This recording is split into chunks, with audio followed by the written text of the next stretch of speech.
Hello, everyone. My name is Katie Reget, and as a recent graduate of the Master's in Public Health program at DePaul University, I am so excited to be presenting today about a project I'm working on titled The Impact of COVID-19 Proactive Outreach with Somali Seniors. This project really ties in two key factors. There is a huge Somali population in the Minneapolis-St. Paul area that's been established since about 1993. And among that population, there has been very high rates of COVID-19 positivity, with about a 25% positivity rate has been our recent publication of what we found, despite there being lots of access to testing resources and virtual healthcare, creating a disparity and an access to care issue.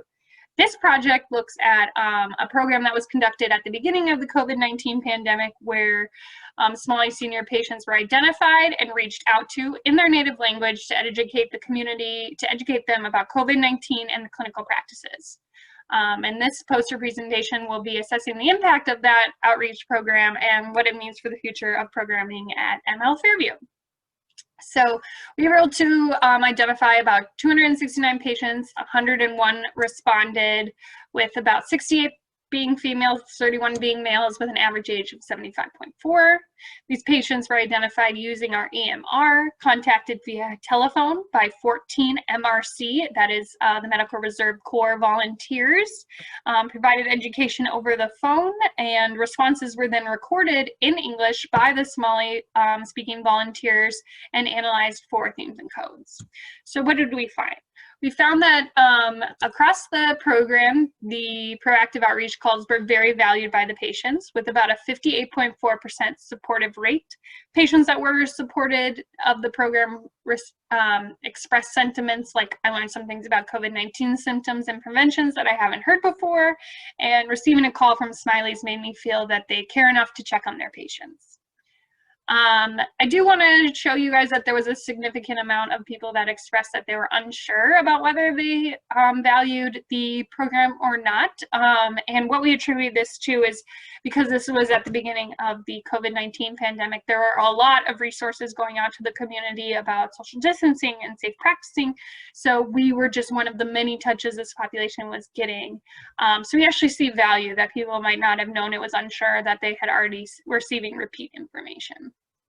So the content of these calls was also transcribed by the volunteer. Key themes that were identified were that many of the patients did not express COVID-19 symptoms despite getting this phone call, which is good to hear, and that they were provided information that the clinic was open.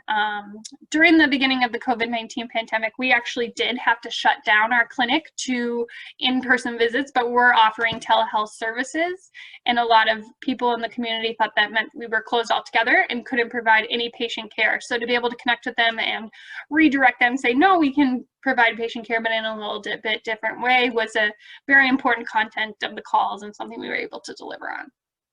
Lastly, I want to detail this heat map. In the Minneapolis-St. Paul area, there is a very high Somali population in the South Minneapolis neighborhoods known as Cedar Riverside, Seaward, and Whittier. And this is actually the largest red dot you can see on our map, which aligns that our program followed demographic trends of this community. So what does this mean? It means that there are serious disparities in COVID-19 care, but proactive outreach shows promise for addressing some of these disparities, and overall it was highly appreciated by the patients.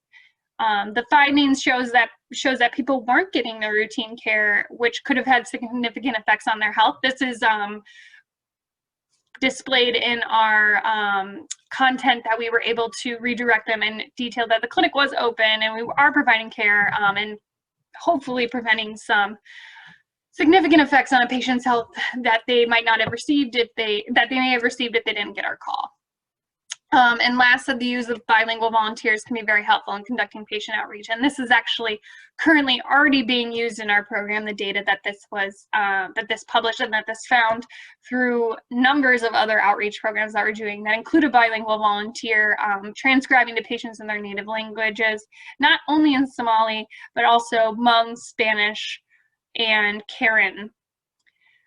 Overall, I want to thank the Health Disparities and cancer research summer undergraduate internship, which provided an intern for this program, and my clinic, Smiley's Family Medicine. If anybody has any questions, please reach out to me. My contact information is at the bottom. I would love to talk to you about creating a proactive outreach in your program. Thank you.